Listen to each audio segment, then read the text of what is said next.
All right, guys, so now we want to fetch a single property from the database, and that's going to be displayed on this page. So the first thing we want to do is create our API route. So let's go to API, our app API, and then in properties, we're going to create a folder called brackets ID, just like we did with the front end page. So in here, we'll create a route.js. So hopefully that makes sense. The convention for front end pages or components is page.jsx, and for API routes is going to be route.js. Oh, did I put JSX? I did not mean to do that. Let's rename that to JS. Yeah, so that should still work. Honestly, I didn't think that that would even work with JSX, but apparently it does.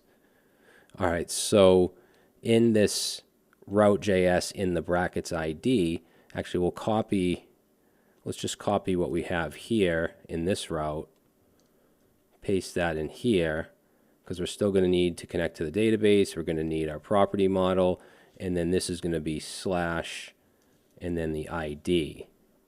Okay, it's going to be a GET request, asynchronous.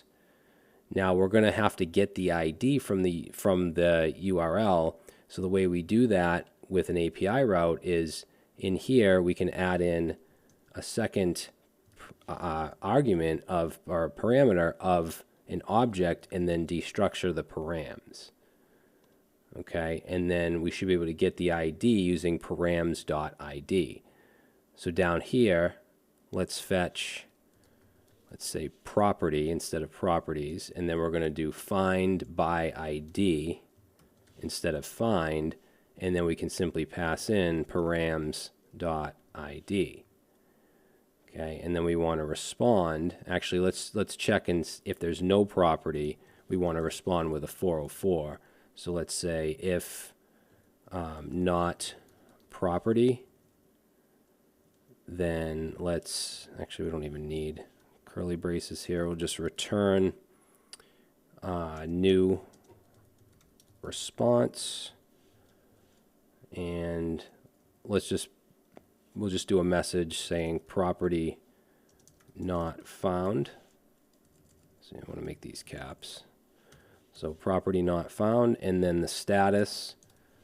So here, let's say status is going to be 404.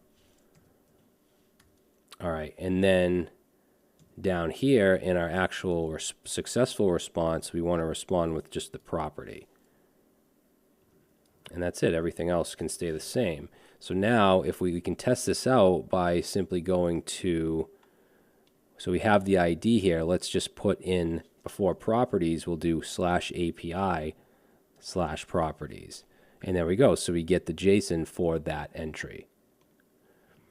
So now we want to fetch from the front end. So basically from this page, which is in app, and then properties ID, and then page.jsx.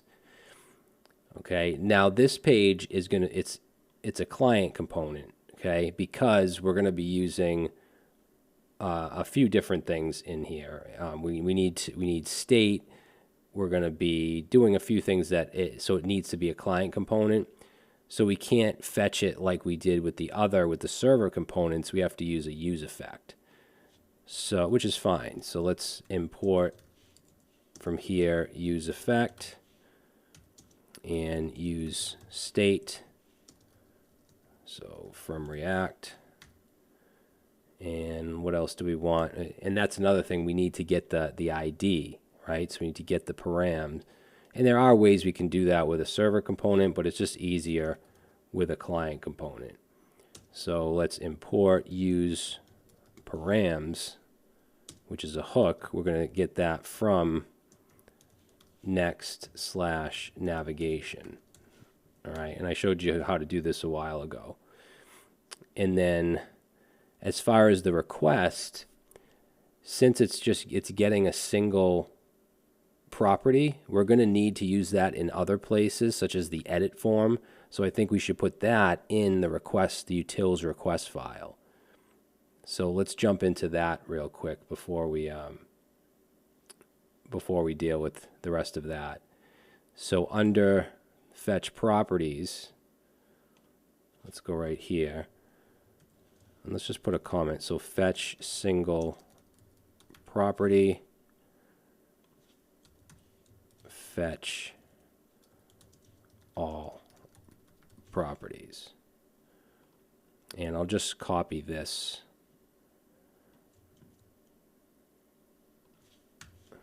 Okay, let's change this to just fetch property. And this is going to take in an ID. And then let's see, we do want to handle this.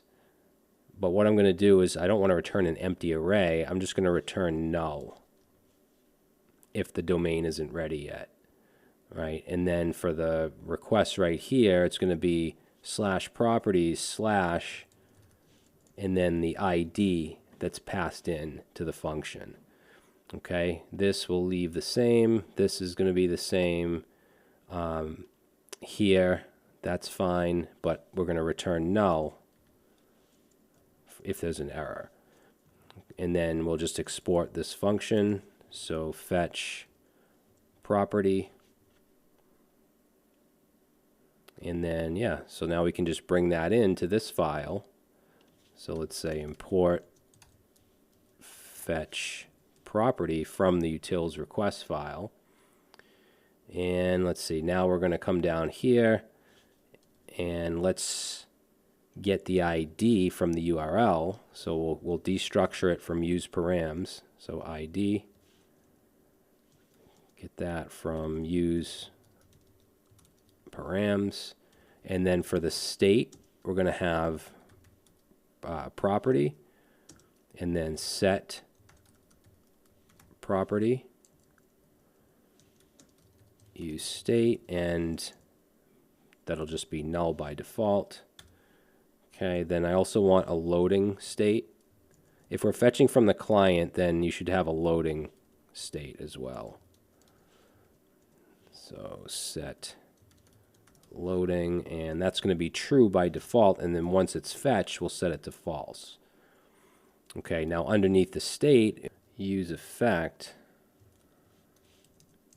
So we'll pass in our function and our dependency array, and if the ID or property changes, then we'll call this use effect.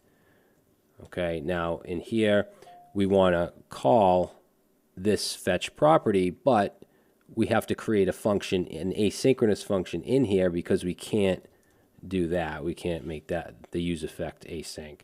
So let's create, let's say const fetch. We don't want to call it fetch property. We'll call it fetch property data and set that to an async function. And first thing I'm going to do is just make sure there's an ID. So if there's no ID, then just return. And then let's do a try catch. Okay, and then in the try here, we'll set a variable of property and set that to await. And then that's where we'll call the fetch property and we'll pass in the ID.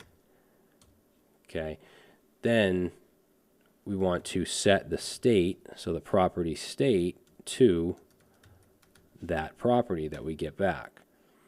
Then in the catch here, let's just do a console. Actually, I'll do a console error.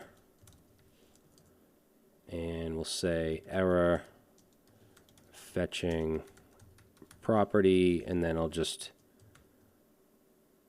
actually, yeah, we'll just do that, and then I guess we'll pass the error in like that. And then I'm going to add a finally to this, which anything we put in here is going to happen whether this happens or not, or there's an error, because here we want to set loading to false no matter what. Okay, and then let's go under the fetch property data function and call it. But I'm only going to call it if the property is null, because otherwise, every time the property changes, this will run and it'll just be a never-ending loop because it'll keep setting the property. So let's say if property is null, then we'll go ahead and then we'll fetch property data. All right, so let's try that out. We'll reload this. Let's take a look at the console.